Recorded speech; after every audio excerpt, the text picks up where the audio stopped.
Good evening, everyone. Welcome. We'll get started in about 1 minute. I'll just wait until many of you are able to enter the webinar.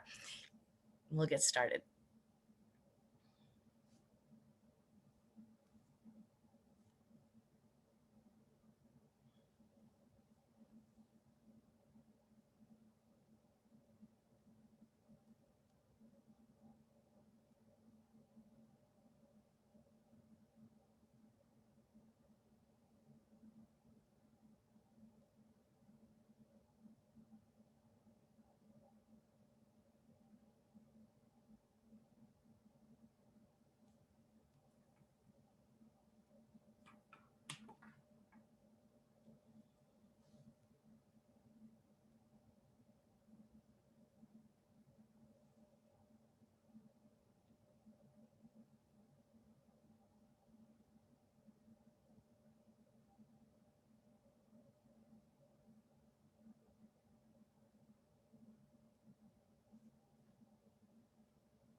Welcome, everyone.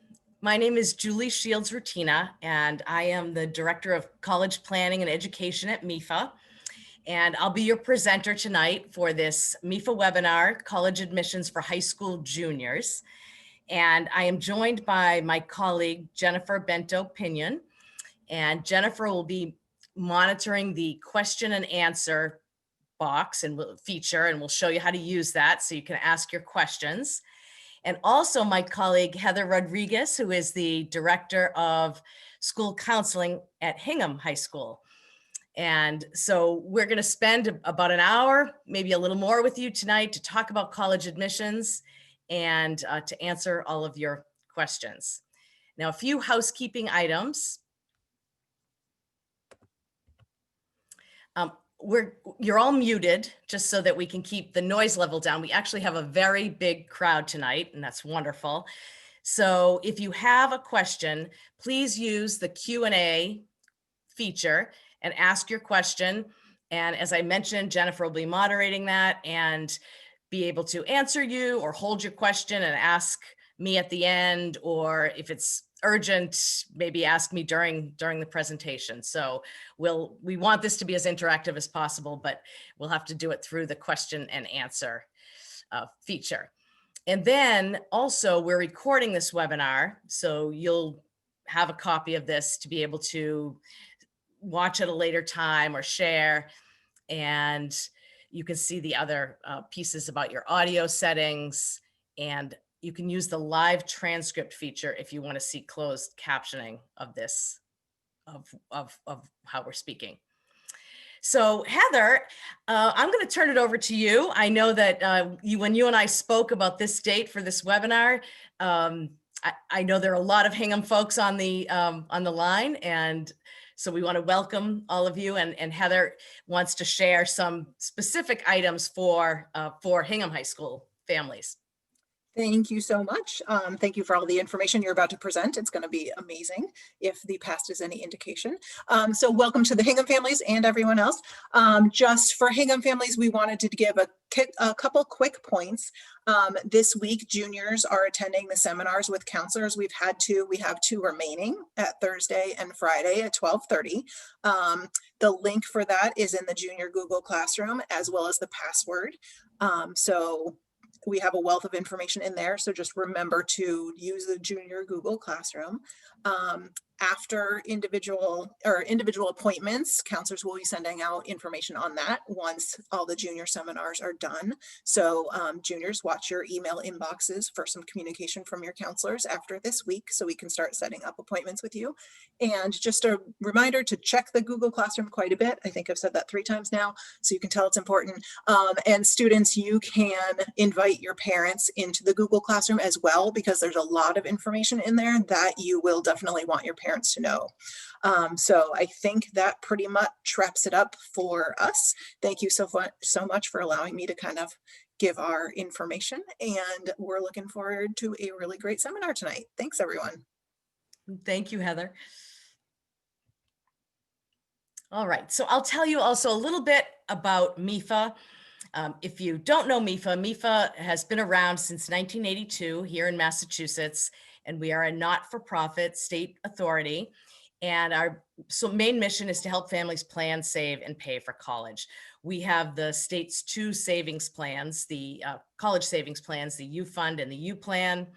We also have low-cost loans for families who need that type of financing to pay for college. And then everything else we do is all about helping students and helping families create a plan and get to college. Or even to, I say college, but that could be plan for their future, for a career, all of that. So part of what we do is these webinars, and we do them on all kinds of topics. And so we hope, especially if this is your first one, that you will just keep in touch with us and take advantage of all of MEFA's resources and our webinars on a variety of different topics. So tonight's webinar is on college admissions, and this is what the agenda will be. We'll talk about some of the current trends, and I guess unfortunately some of those current trends are about this crazy year that we're in with COVID, but we'll talk a little bit about that as well. And we're going to talk about developing your college list. It's really wonderful that parents, students, that you're here, especially those of you who are juniors in high school, that you have some time to really hopefully make this fun and spend some time developing that list of the colleges that you're going to apply to. We'll talk a little bit about campus visits, or what's replacing campus visits during this time. And there is a lot. And then we'll talk about the application process in general, what's required, how are the pieces weighed, all of that. We are only going to touch on financial aid at the end and the free resources. MEFA has a wealth of information about college financing and financial aid and applying using the FAFSA and the CSS profile and all of that. But we have other webinars, whole webinars on that topic. So we hope you'll continue on and learn about those with us as well. So a little bit about trends. Over the last number of years, the college admissions process has become an earlier process. It used to be I'm dating myself, but many years ago, it was that students would usually apply to college in the winter of their senior year and then find out a decision in the spring for the fall. But over the last number of years, it seems to get earlier and earlier, and most colleges have an earlier process. That means students can utilize that process and apply in the fall. And many times hear about a decision, even sometimes before winter break. So we'll talk all about those processes, but that's definitely a trend. Also, that students are applying to a greater number of schools, of colleges. And one of the things that contributes to that is there is an application called the Common Application, the Common App.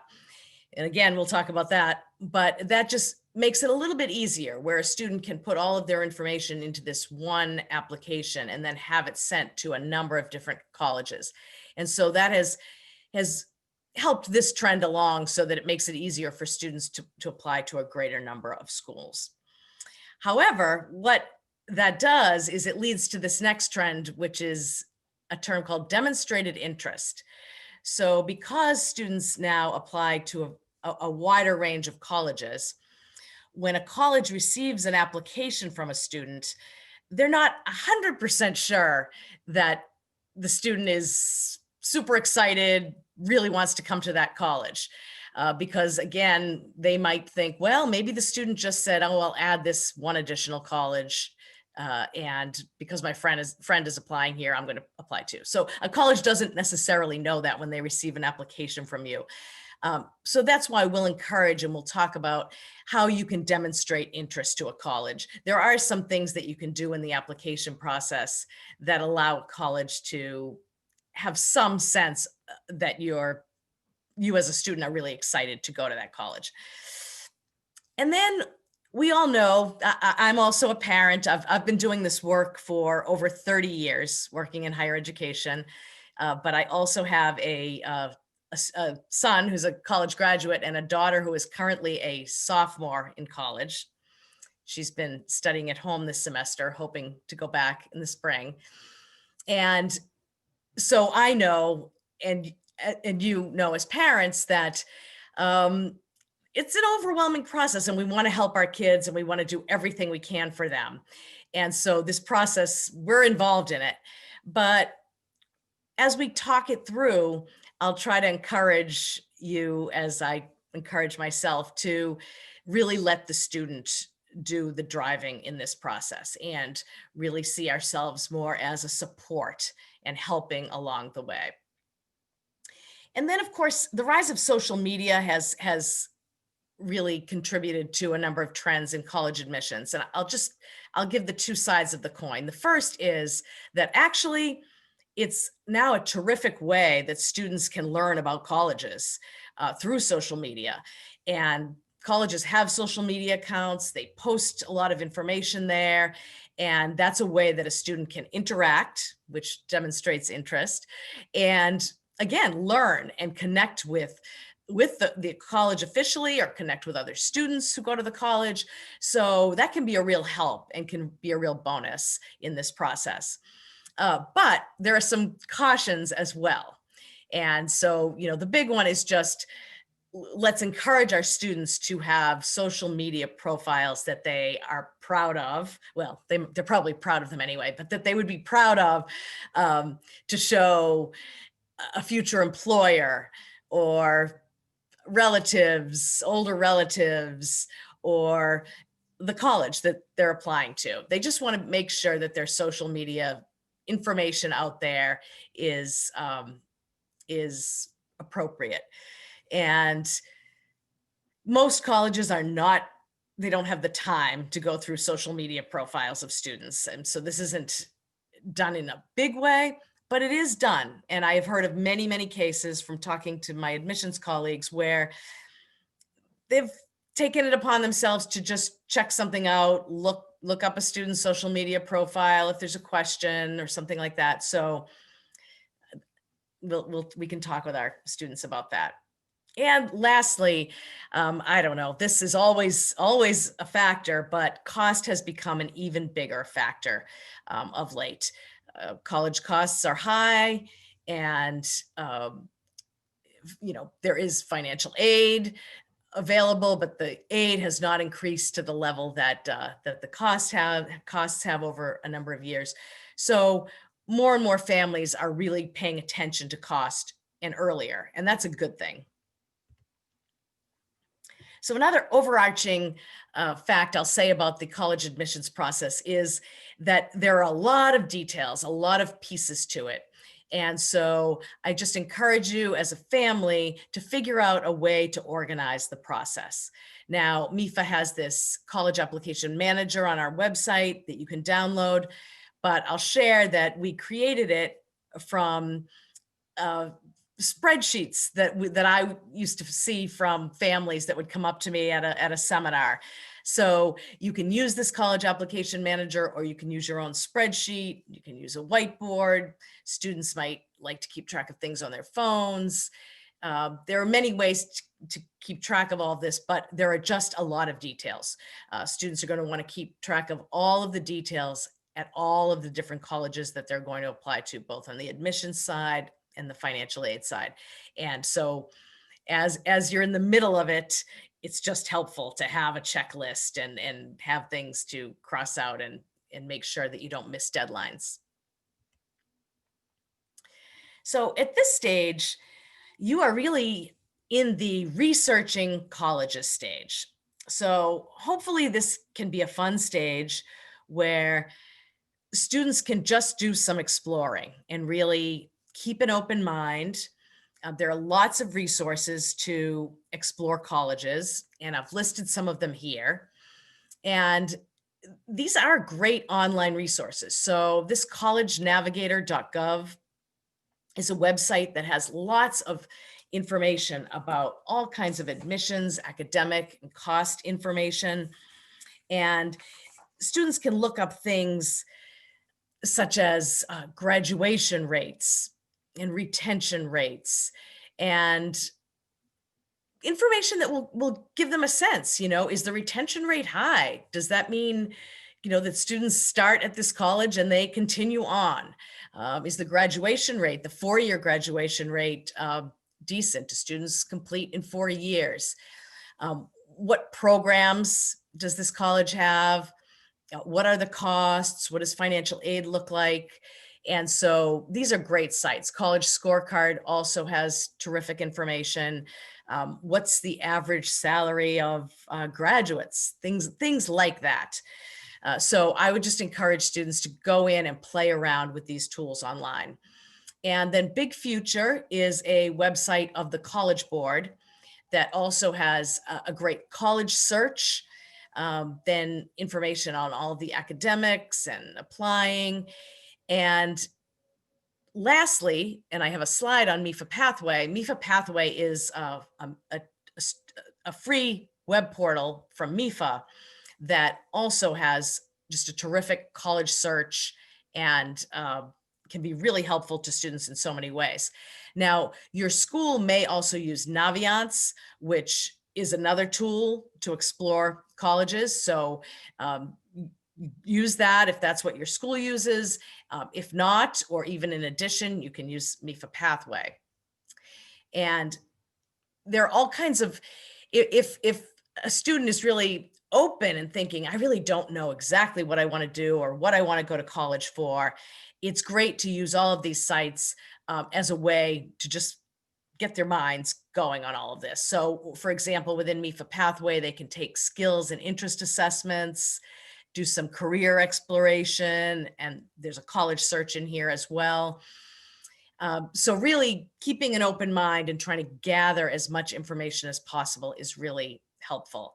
All of these college searches will have ways that students can put in information about location and size, public or private, and then receive a list of colleges that might be a match. And then they can tweak the criteria and try again. And again, keeping an open mind and really trying to build that college list. And when doing that search, some of the things students might want to think about and might want to put in the criteria for the search are institution size and location, as an example. But I will say that, maybe a 17, 18-year-old student doesn't really know. If you ask a student, do you want to go to a large college or a small college? Well, how do they know? So doing some exploration of that. And sometimes I like to ask questions such as, would you like to go to a college where every month, every week, throughout your 4 years, you'll be able to meet new people. And when you graduate, there will be people that you still haven't met because, it's a large enough college or university. And many students will like that. That will seem like a nice growth opportunity from high school. But there are other students who might prefer to go to a college where they begin to meet people, and then after a while, they really feel like they know a lot of people on campus. And maybe by the time they graduate, they know almost everyone on campus. And that feels very comfortable and like small family. So those are the types of things students need to just think about in whatever ways, and then search all different types of colleges. Another clearly important piece on this list is just academic fit. So a student really wants to be in a college atmosphere where they're going to fit in academically, where there's a similar level of care about academics, things like that. So on a college website, they'll list things like GPA, average GPA of the most recent student body, SAT scores, and talk all about all of the other programs there. And so students can kind of get a sense of a college that would be a good academic fit for them. Some of these other things are sometimes best seen on a campus, such as the campus culture and the activities and the social climate. A little bit harder to tell online, but we're going to talk about all the things colleges are doing to make sure that students can find out about all of that by talking with other students, by attending other workshops and all of that. So those are just important things that students will want to think about.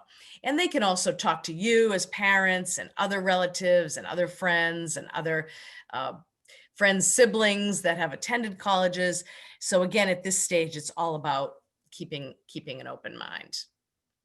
The last thing I'll say about this is that I have visited so many college campuses in New England and even outside of New England, and so many of them have things like career and internship services, study abroad programs, lots and lots of on-campus activities, help for different learning styles, all of that.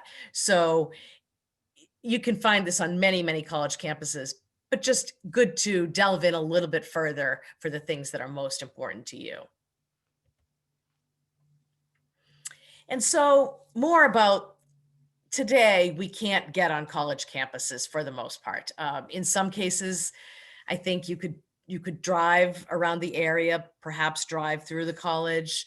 But the best thing to do is to go onto the admissions section of the college website and find out what they are doing for students. And they're doing a lot.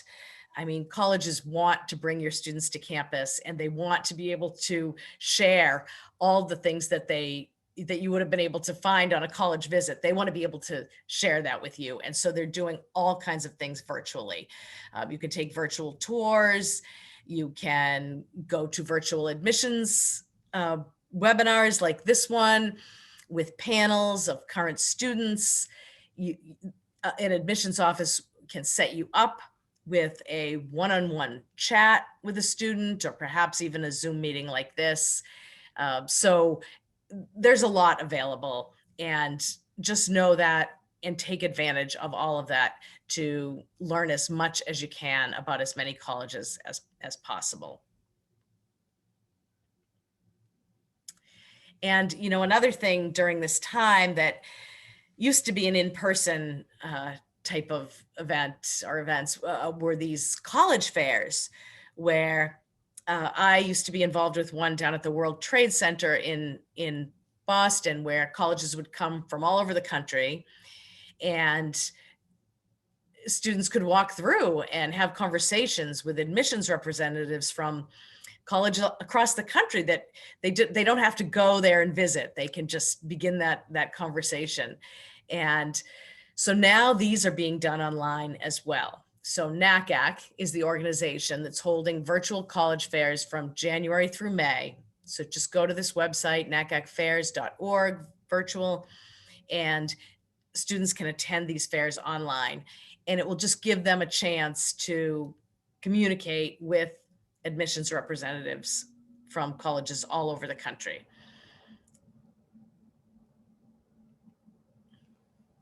So when developing that list, the first thing is students, I said at the beginning, sometimes students just add colleges to their list because it's easy in the application process, and that happens. But the truth is, I really encourage students to really like all of the colleges on their list and find something about that college where they could see themselves attending. There's a reason it's on the list, because it has things that the student thinks will be great for their future, their goals, their academics. So I would encourage more research to pull together a list of, whether it be 5 to 8 colleges that the student is really interested in, instead of just having one college that they really like and then adding a few more because because. So the more research, the better. And this is plenty early. So it's a great time to do all of that. And then when the student pulls the list together, really, they want to have a lot of colleges on the list that are called probable colleges, meaning they will probably be admitted. And how can they know that?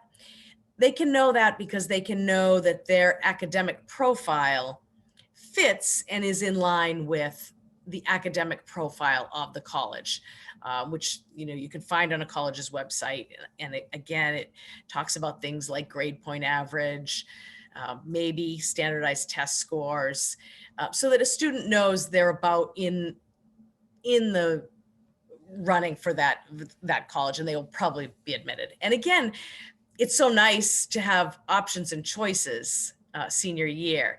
So for that reason, it's good to have a good number of probable colleges on the list. And then it goes from there to target colleges where, yes, the student's profile fits very much in line with the college's profile, but it's a competitive college. And in those cases, sometimes the student could be admitted or not, just because many colleges receive many more applications from qualified applicants than they have spaces to fill. So, a college that's going to admit 2,000 students or fewer each year and receives 5,000, 10,000 applications, then that becomes that it's maybe the student will be admitted and maybe not. And that's kind of a target college. So a student can have some of those on the list. And then by all means, a student can have some reach colleges on the list. I guess that seems like, a dream school. It seems perfect. It may be extremely competitive. And so the student can have it on the list, but definitely wants to fill that list with more target and probable colleges. Now, let me say, for example, all of the Ivy League colleges are reach colleges for all students because they receive so many more applications from totally qualified students than they're able to admit. And even, a valedictorian and someone with perfect standardized test scores, perfect GPA is still not guaranteed to be admitted to some schools, and the Ivy Leagues are a group of schools that fall into that category. However, if a student has all of those great credentials and is applying to those very competitive colleges, that's fine. I think that a student who is doing that just may want to have a slightly larger college list to make sure that there are plenty of target and probable colleges on the list as well. Again, it's all about options and choices. So should I keep going, Jennifer? I thought I'd just take a breath in case there was. Yeah, take a breath. The questions have come in, they're trickling in, but I'm nothing really that's shown up more than a few times. So I think we're good for now. Thanks, Julie. Thank you. So I guess now we'll move into the application timeline. And regular decision timeline usually has an early winter deadline, sometimes right about now, sometimes February 1st. And then students usually hear end of March into April of a decision. And then most colleges expect a decision for a choice by May 1st, although last year there was some flexibility with that. But I mentioned many schools have some early processes. So let's talk a little bit about early action and early decision. So early action is just an earlier deadline. That is a non-binding agreement. It's just an earlier deadline. So many colleges have an early action process where students can apply by November 1st, November 15th, and they're just applying early. And then maybe hearing about a decision before winter break, or at least by now, hearing a little bit earlier. And for a student who feels like they have everything together and they would just like to apply early, and school counselor agrees that that's a good decision, go for it. It's very nice to have an answer from 1 or 2 colleges sometimes before winter break. Just a little bit of a relief of, okay, I like that college, I was admitted, I'll hear from the other ones, but that's nice. So, so use those deadlines if you want, but there's no reason that you have to. But again, many students are using those earlier deadlines. And I will also say, to some extent, we talked a little bit about demonstrated interest. There is a little bit of showing demonstrated interest by applying early. I think it's just a little bit, but it's one factor that a school might note, that that applying early shows that you are interested. And now we'll talk about early decision. So that's a whole other piece. And early decision is a very special process, and it's a binding agreement. So what you are saying, if you apply to a school early decision, is you are saying, I am applying, and if you admit me, I will come. That's what the student is saying. And so what that means is, well, first of all, that really shows demonstrated interest, right? That shows, wow, this is my top school, and I'm saying I will come here. So that can be helpful. That does let a college know that there's real interest there. However, I think students just want to be really cautious with that. They absolutely want to know that, that number one, that is by far and away the college they want to attend. And they also have to understand what it all means, especially in the way of costs.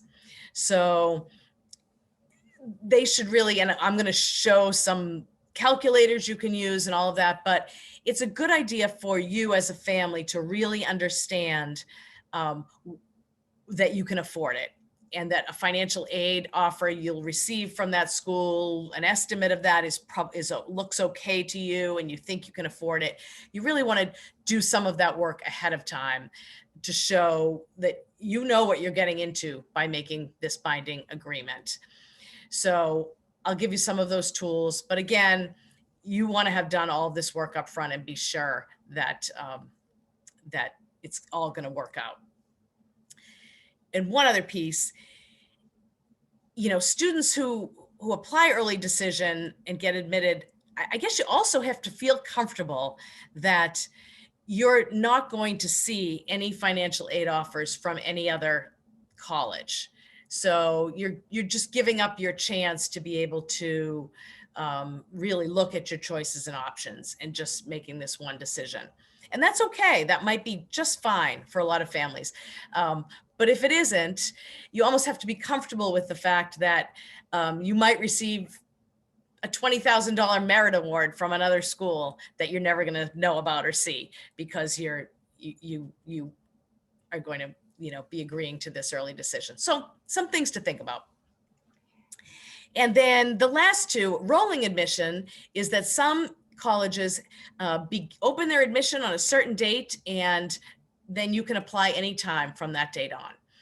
And in that case, I would say, in the case of rolling basis, you might as well apply as early as possible, because if there is financial aid attached, there's probably more financial aid in November than there is in March.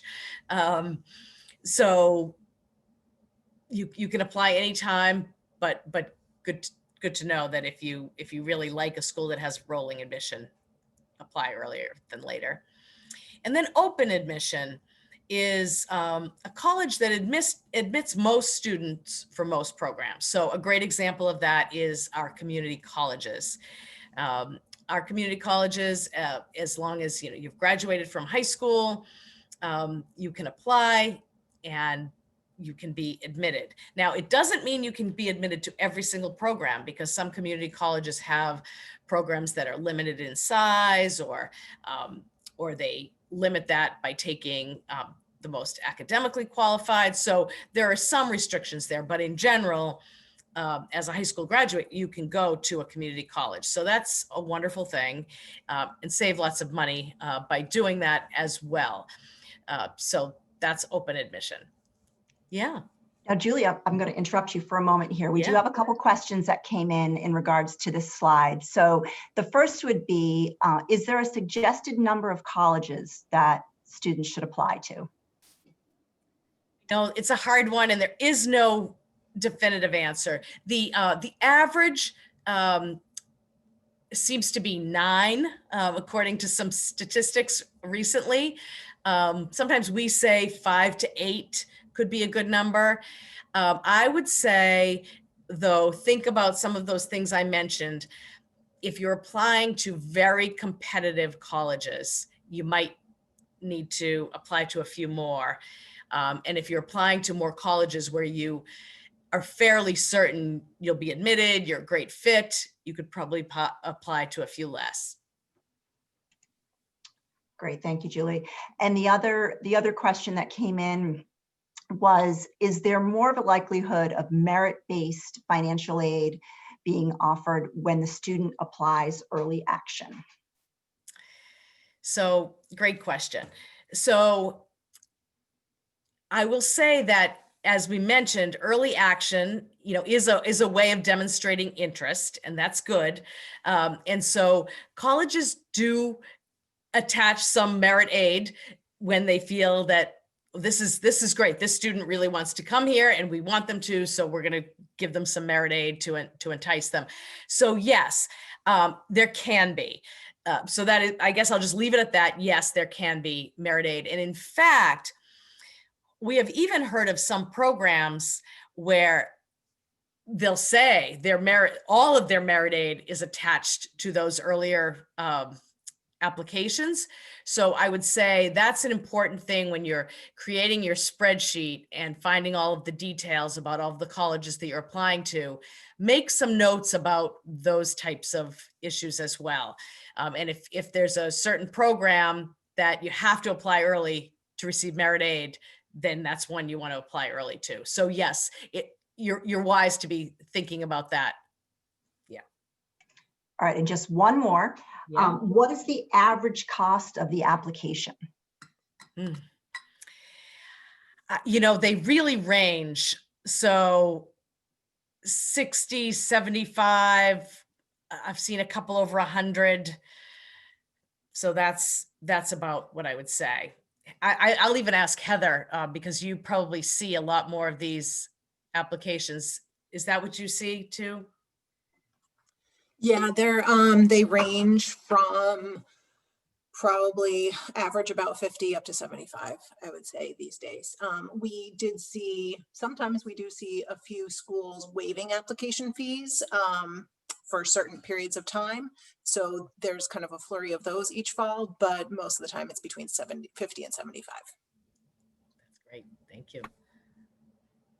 And you're right, Heather, we did see, especially during the crazy admissions cycle last year, there were some colleges waiving fees for some early action students. So things to watch for. Look for those type of things too. All right, so we'll move into what does the college application look like and what are the components of it. So first, there is a college application itself. And again, you'll want to go to the college websites to find out exactly what they require. And a very common one, thus the name, is the Common App. And many, many schools use the Common App. And so you can go to commonapp.org, and the student will complete a lot of their information right in this one application, and then be able to list the schools where it will be sent. So it is a good time saver. I remember for my both students, I remember it was also a good way to organize things. It really kept the students on track with all of their materials. So that's one type of application. And then there are other also similar applications that do the same thing, where the student completes the one application and sends it to the colleges that use it. So another one is called the Universal College App, and some colleges use that. So that's another one that students can use if the college requires it. And a third called the Coalition app. And most of the colleges that that allow for the Coalition app as one of their applications also use another type. So there are some colleges that will say you can submit either the Common App or the Coalition app. So just pay attention to what each college needs. And then sometimes a college might have a paper application on their website that a student could complete, or even a paper application. So I have seen both of those. And so if a student, needs to use one of those types, needs a paper app, sometimes they can receive that. And some I've seen for the community colleges a website application as well. So there's that piece. And then there are all these other important pieces: high school transcript, possibly standardized test scores, letters of recommendation, usually an activity list or a resume, many times a personal essay or multiple personal essays. And then less common, but still some schools may ask for an interview. And even less common, unless you're in specific programs, such as performing arts or design, maybe an audition or a portfolio will be part of the application. So some of the questions we get often at MEFA are around, high school classes, grades. What should I do to put myself in the best position to be admitted to my dream college? So I'll just say a few words about that. Clearly, above all else, what colleges look at and want to know when you're applying to them is, are you, the student, going to be able to do the work here? They want to know other things like, are you going to fit in and what you're going to bring? But the most important piece is, can you do the work? And so they're always looking for students who have taken a rigorous high school curriculum. And what does that mean? I guess it means that clearly you do well and you get good grades, but it also means that you took, if your high school offered some honors classes, some advanced placement classes, some other opportunities, did you as a student take advantage of some of those? So colleges do like to see that you challenged yourself in high school. With that said, I think that because that's been known for a while, we are in this culture of students in high school really pushing themselves and really getting very stressed out about taking challenging classes because they're anxious about the college process. And that is not a good thing.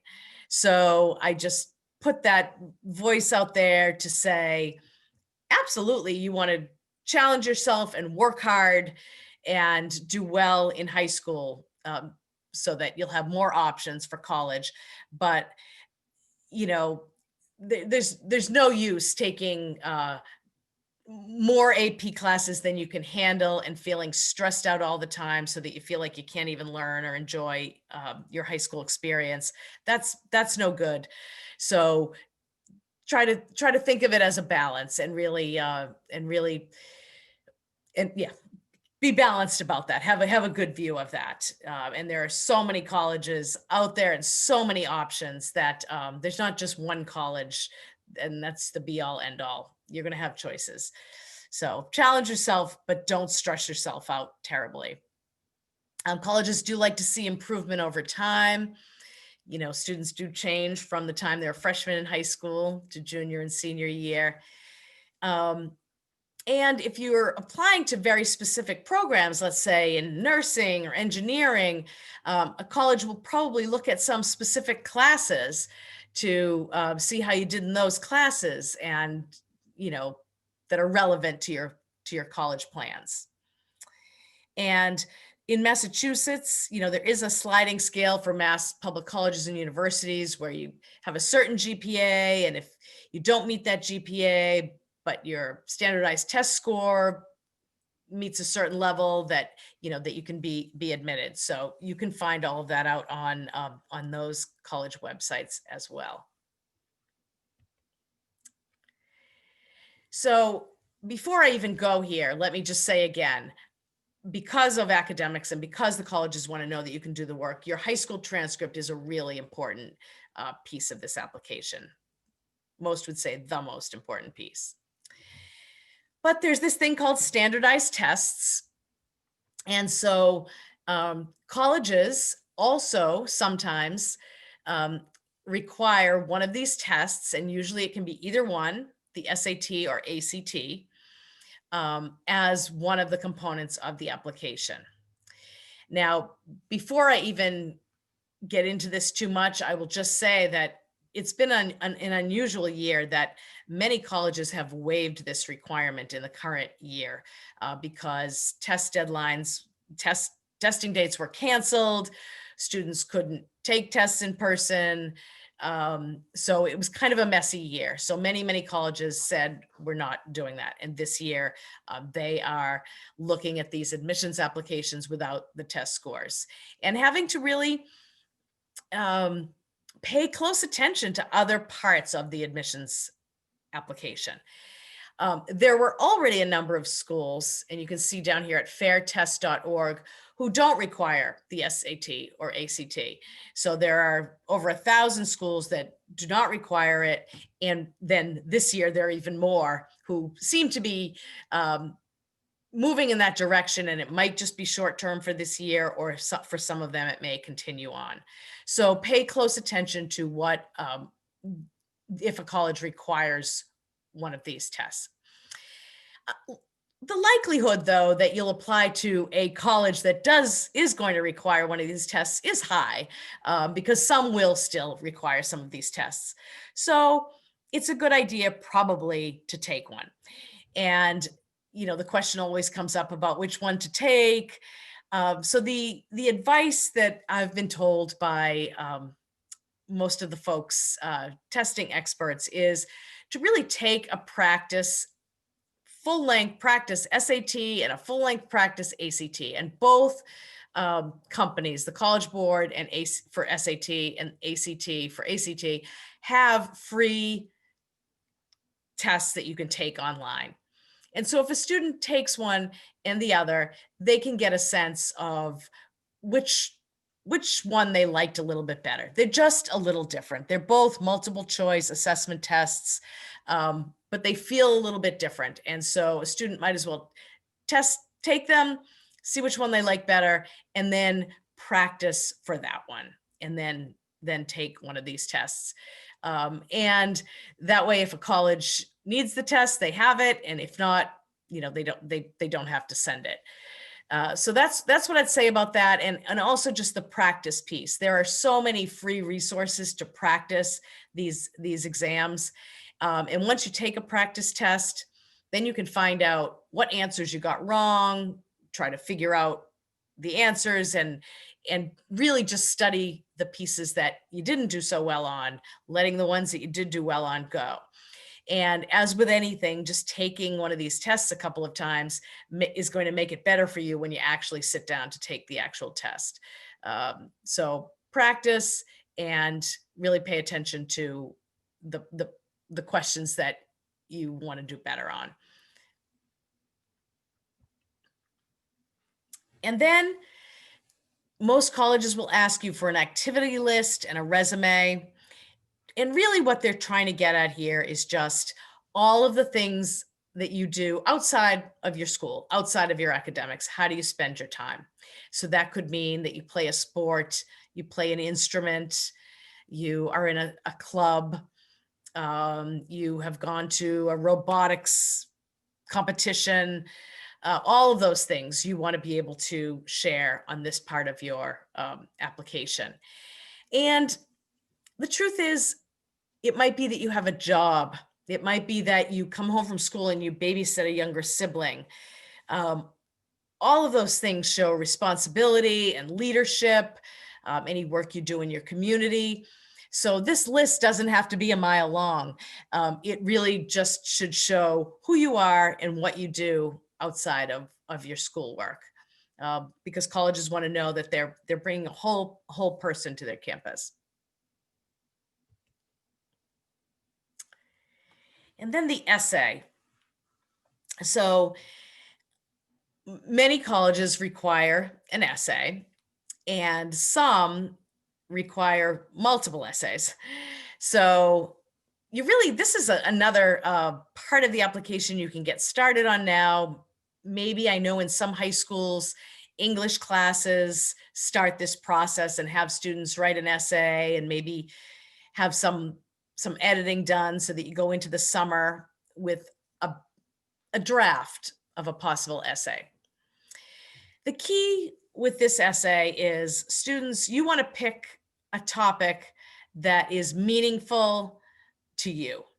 The purpose of this essay is to share about yourself things that a college admissions person can't see in other parts of the application. They can see your grades, they can see your test score, they can see your list of activities. So share something that's personal and meaningful to you. And I know just saying that sometimes, sends jitters down people's spine, because trying to think up something to write about can be stressful, but you have a lot of time to do this, and write it. And then when you feel comfortable, you might want to share it with a few people who can give you some feedback. Don't let anyone else write this for you. It really should come from you, but friends or parents or others could give you some feedback and say, I like this paragraph, but I think you could have given more detail in the second part. Or, that's the kind of feedback you want, but you want it to be from you. A tip that I heard from an admissions director recently was that later, when you're reading your essay out loud to yourself, say, read it in the mirror. And do you feel excited when you're reading it, or do you feel bored? And that's probably how the person reading it at the college is going to feel. So again, make sure it's something that you want to write about and that you feel good about writing about. Obviously, make sure it's grammatically correct, no spelling errors, all of that, but you have plenty of time to get it in perfect condition. And then there may be other essays. A common second essay is a college will ask you to write a short essay on why that school. And in that, you just really want to make sure that you know a lot about the school and why you do want to go there, and make those connections in that type of an essay. That's a very common second essay. And then other colleges may require even more essays on different topics. Now, the Common App has an essay prompt. And so for the main essay, these are the prompts. And you can see that this is for this year, but they haven't changed too much. And you can see that it basically gives you a lot of leeway to write about almost anything. So reading a couple of them: reflect on a time when you questioned or challenged a belief or idea. What prompted your thinking and what was the outcome? And then the last one, share an essay on any topic of your choice. It can be one you've already written, one that responds to a different prompt, or one of your own design. So you really have leeway here in writing this essay.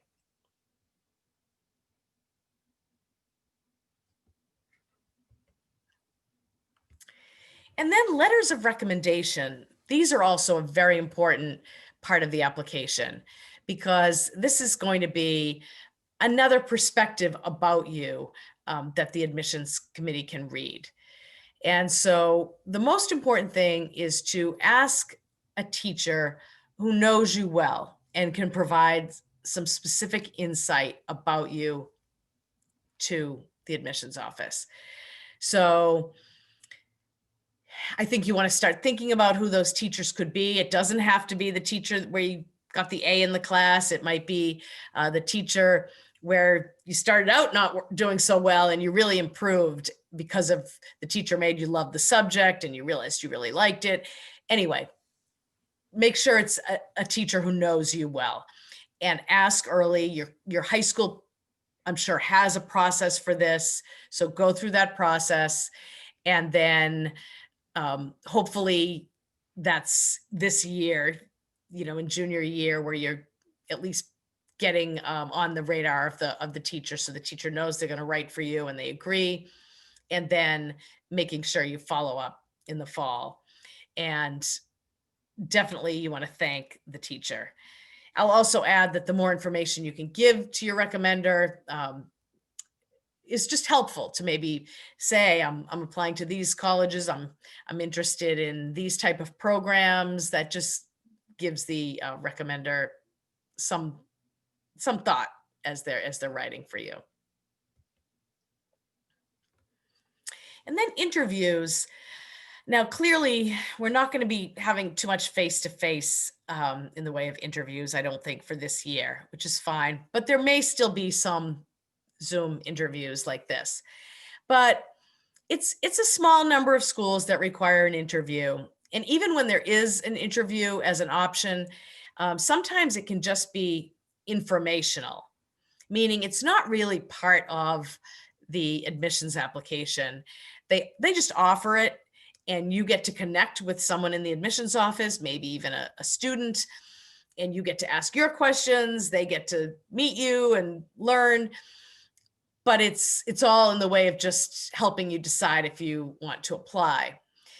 But then there are evaluative interviews. So some colleges do require those, and those are part of the process, and they will let you know if an evaluative interview is required. So pay attention to that when you look at college websites.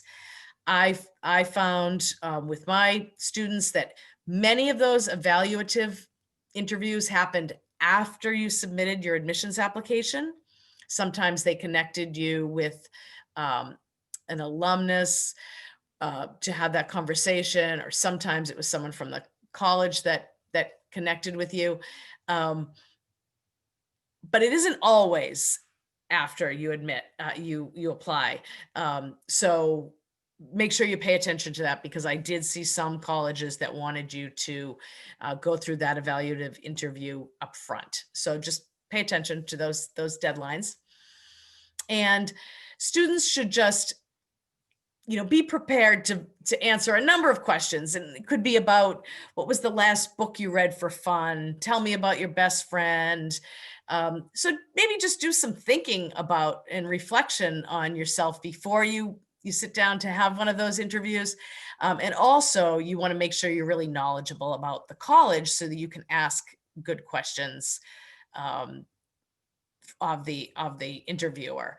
But in general, students should just know that these folks who interview for admissions are either adults who work with tons and tons of 17 and 18-year-old kids and love them and enjoy their job and want to have these conversations.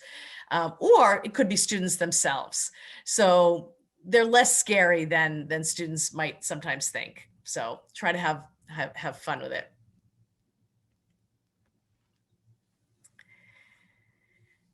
All right, so now the admissions decision. So once a student applies, again, I can't stress enough deadlines, meet those deadlines, make sure you're organized with that.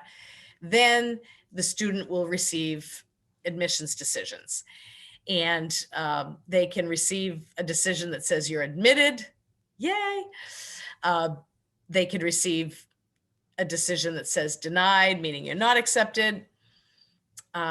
They could receive a decision that says waitlisted, or in the case of early admission processes, a student might be told, we're going to defer you to the regular admissions pool. So we're not saying you're denied or admitted. We're just saying we're going to wait and put you into that other pool. So all of those could be decisions that come to you. These days, most colleges send these decisions via email, or many colleges have something they call their online portal. So once you apply, they'll send you information about setting up an account on this online portal. And students should really do that right away, because that's where communication is going to happen. And so if they need something else from you, they might put that out there, and it's good to pay attention to that. So that's where these decisions could also be posted. And then the student usually has until May 1st to secure a spot and say, yes, I'm coming. Again, things were flexible last year because of the craziness of this year. I don't know what this year will look like. So in general, be thinking that May 1st is when students will be making a decision.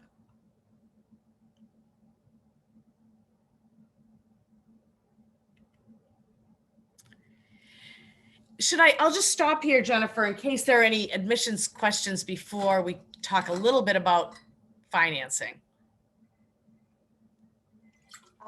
Yes, so we have quite a few questions coming in. I'm trying to type in the answers as we go along a little bit.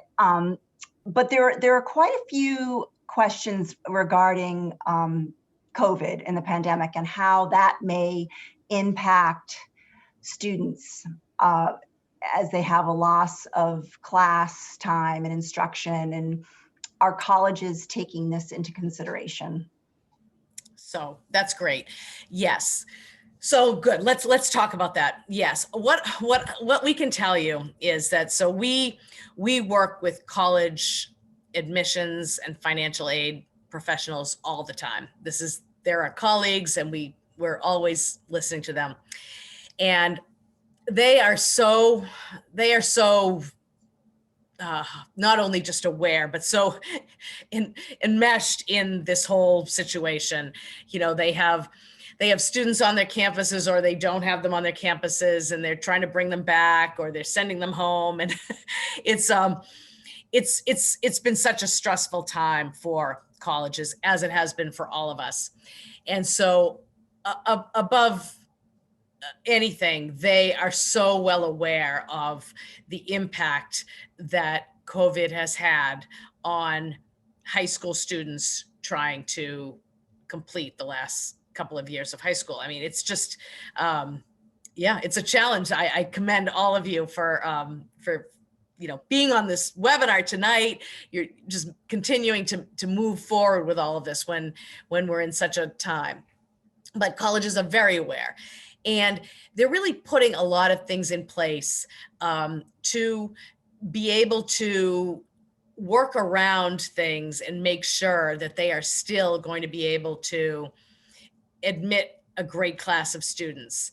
And one of the things I mentioned is they made a lot of changes with standardized test policy. And so their admissions committees this year are meeting earlier and spending more time making sure that they're assessing all of the other parts of the application, when they don't have that standardized test. That's one example. They're just so aware that, what a student, can learn in a year, in this crazy year, may not be exactly what they would have learned 2 years ago. They really understand all of that. And so, in fact, on the Common Application, there is a section and a question just where a student can write in how COVID has affected them. And they did that specifically so that students could write it in there and not feel like they have to write their essay about it. Because, of course, so many students, when thinking of something that's top of mind, would be writing about COVID, but to sort of say, no, we're going to give you a place to tell us how COVID has affected your education and anything else, and then write an essay about something else. So again, there's a place where students can talk about how that has affected them. On the financial aid side, we'll talk about that.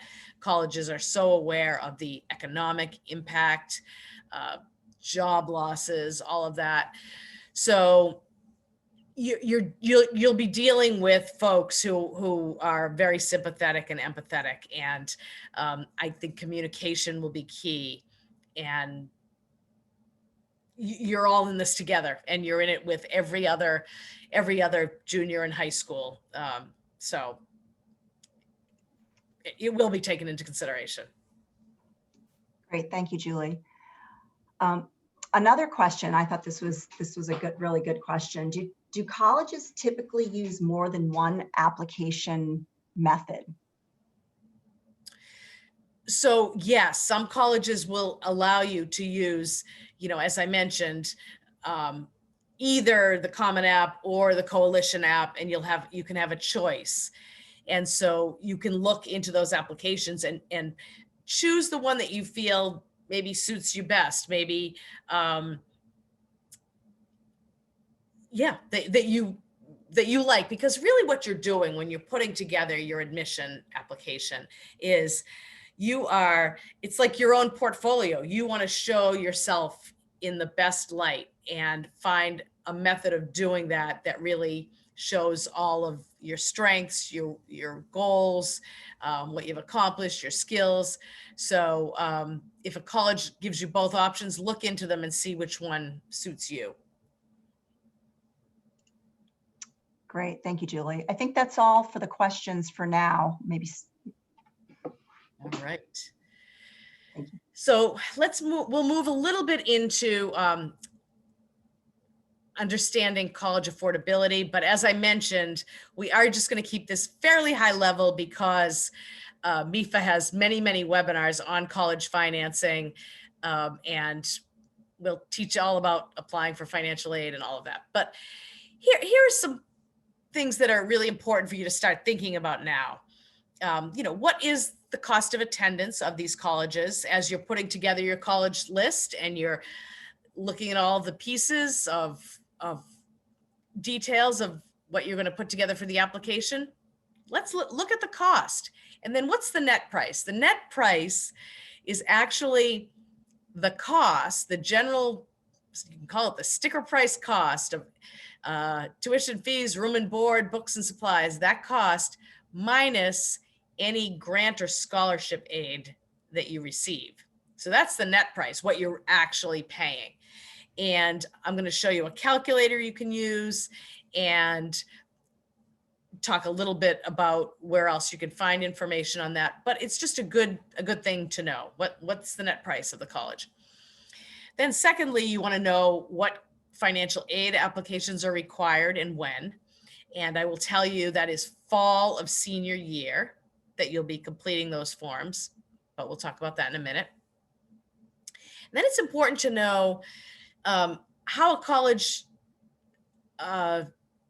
awards financial aid. Do they award it based on financial need or based on merit or both? And are there different deadlines? So you want to find that out, which you can find out on the financial aid section of a college website. And then we'll talk about looking for some private scholarships as well. So on every college website, there's something called a net price calculator.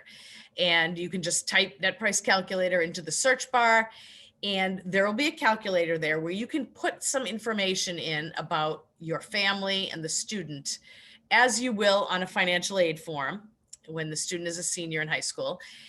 And you can actually receive an estimate of a financial aid offer that you could get from that institution. Now, it's an estimate, so it's only as good as the information you put in, but it can be a very helpful piece of information as you're making a plan. So it will ask questions about your family finances, your income, and your assets. It may also ask about student academics, GPA, standardized test score. And if it does, that means that the college probably has some merit money that might be tied to some of those academics. So that's an important piece of knowledge as well. And I'll just share that, for example, with my own students, I never said to my son or daughter, don't apply to that college, because I used the net price calculator and it showed you weren't going to get a good financial aid offer, so don't apply. I never said that. But what I did say is perhaps, I did the net price calculator at that college. they didn't seem to offer as much in the way of financial aid as some of the other colleges on your list. Keep that in mind. Um, just so that I always wanted my kids to know that, yeah, we were going to take a look at this as a family and make sure that the college that they were going to go to was good academically and socially and also financially. So I wouldn't say make any definitive decisions using these net price calculators, but they can be helpful. And then these are the forms that you will use to apply for financial aid. The FAFSA, the Free Application for Federal Student Aid, and all colleges require this. And as it says, it's free and it opens on October 1st, 2021. Right now, if you're a junior in high school, that's when you'll be applying, October 1st, 2021, for the following year. And it will be asking about your 2020 income, which is a nice thing because that will already be done. Your tax is done at that point. And the form is able to pull in your tax information to make the FAFSA not as difficult to complete as it has been in years past. And then some colleges require another form called the CSS profile. And this form is used by colleges that have a lot of their own scholarship and grant money to award. And they just find that the FAFSA doesn't give enough information, so they need this additional form. So if a college requires that you complete that for financial aid, you'll need to do that as well. And also that opens up on October 1st. Some colleges may also have their own specific financial aid application, so you can find that out on the website too. And just a couple of other programs I like to mention so that you can do some research on them is Mass Transfer is the program here in Massachusetts where if a student starts at a community college and then transfers to a 4-year public institution in the state, they can get things like automatic admission, and discounted tuition, rebates on tuition, all of that there. So it is a way to have a very affordable education here in Massachusetts by starting at that 2-year and transferring to a 4-year institution. Worth looking at all the programs that qualify, all of the different ways you can put that together on this website, mass.edu. And then another program to take a look at is Tuition Break. That is a program where students can go out of state in New England to one of the large public universities. And if that public university has a program that we don't have here in Massachusetts, you can actually receive in-state tuition. And there are lots of programs that qualify under that as well. So that's another program to look at. And then this is just a timeline. And we also have an extended timeline on our website. But as we talked about tonight, starting to write those essays, starting to do a little SAT or ACT practice tests, and really spending a lot of time researching colleges, learning as much as you can about them so that you can craft a pretty good list in the fall. And one tip I always say is to try not to fall in love with one college way over all of the others, because there are so many great institutions out there and you can reach your goals and dreams, on so many different paths. And you just want to have as many options and choices available to you spring of senior year.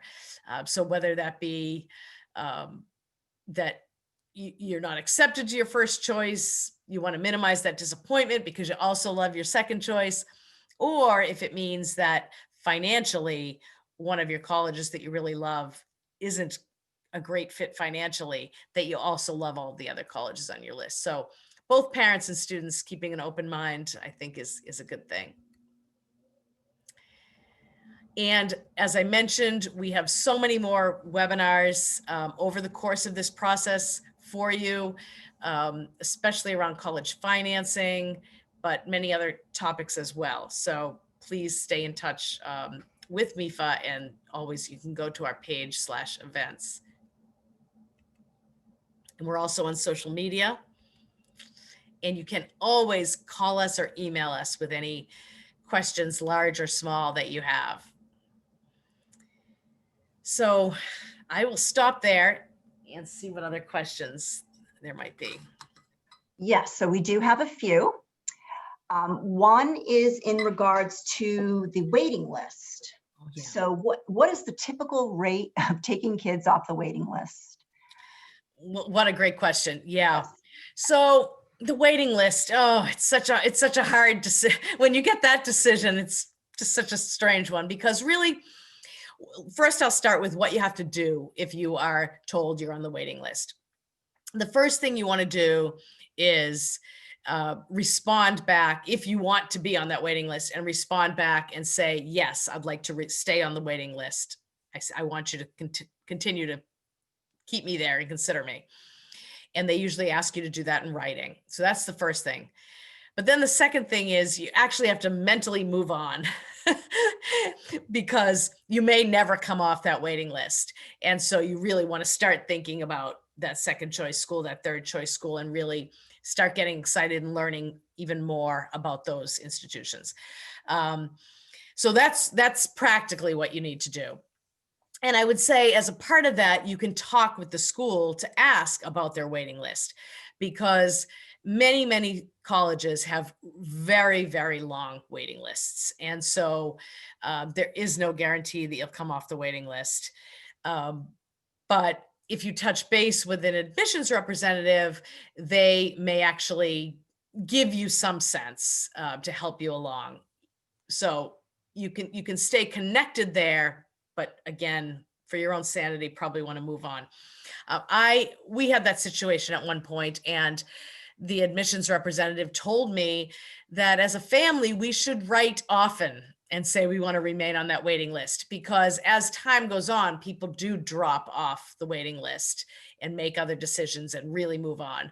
So if you want to continue to stay on that waiting list, stay in touch with the institution.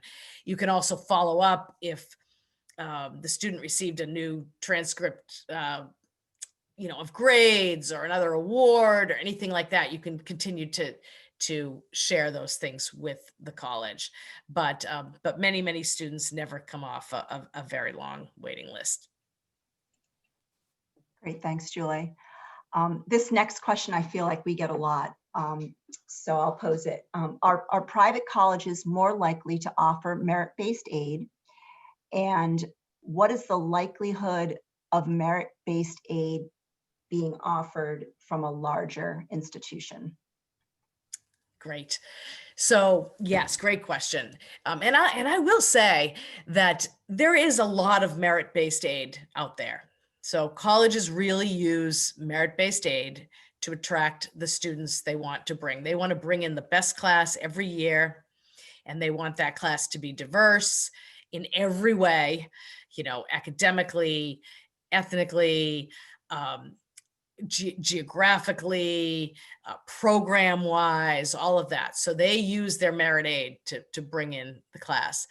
So there is a lot of it out there. Private colleges definitely have more merit aid. Private colleges have more aid in general than do public institutions. So the size of the college doesn't matter so much. So, we have a couple of very large private institutions, BU, Northeastern, right here in Massachusetts, that have, they award a lot of merit aid. And then we have a lot of smaller institutions that award a lot of merit aid. The key with merit aid is that while sort of the myth out there is that it's a football scholarship, or, it's someone who's, hugely talented in music or something. We do have those scholarships out there, but in general with merit aid, it's mostly academic. And if a student falls on that higher end in the admissions pool at a certain institution in a certain year, they may be more eligible for merit-based aid. And also that means that the same student could fall in the top of the admissions pool at one college, the middle of the admissions pool at another college, and the lower side of the admissions pool at a very competitive college. And then, you know, qualify differently for merit aid at those different schools. So the students who are in the higher end of the admissions pool have more of a likelihood to receive that merit-based aid. Great, thank you, Julie. And this goes back a little bit around a question around decision, early decision. Will financial aid be offered from other schools if a student is denied from early decision? Great question. Yes. Oh, yeah. I mean, if a student is denied early decision, then there's no binding agreement there, and then the student is free to, you know, apply to all other schools and receive financial aid from all other schools. So yes, it's only if the student is admitted, then the student has really said in advance, I'm coming. But if not, then the student can receive other financial aid offers and compare them and look at all of the options. Okay, I think you covered most of the other questions that came in. Just double checking here. No, I think we may be good. Well, thank you, Jennifer, and thank you, Heather, and thank you everyone for all of the questions, and good luck. You're doing this nice and early, and I hope you have fun with it, and just know that you have lots and lots of resources and people to talk to help you all the way along. And I'll just, one more thing I will say is that we did get a couple questions about, will this recording be sent? So we will send a follow-up with the recording and by email. So that was a number of people asked that. That's great. All right. Well, have a good evening, everyone. Happy New Year.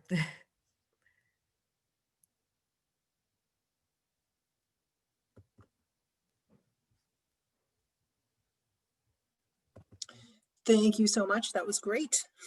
Thank you. Good. All right. So yeah, we'll look forward to getting the email. We'll push it out to our families, and go have a lovely evening. You too. And I will send that to you tomorrow. Thank and you so much. anything Take your else you time. need, Heather, that's great. Perfect. Thank you. All right. Have a good night. All right. Bye. Bye.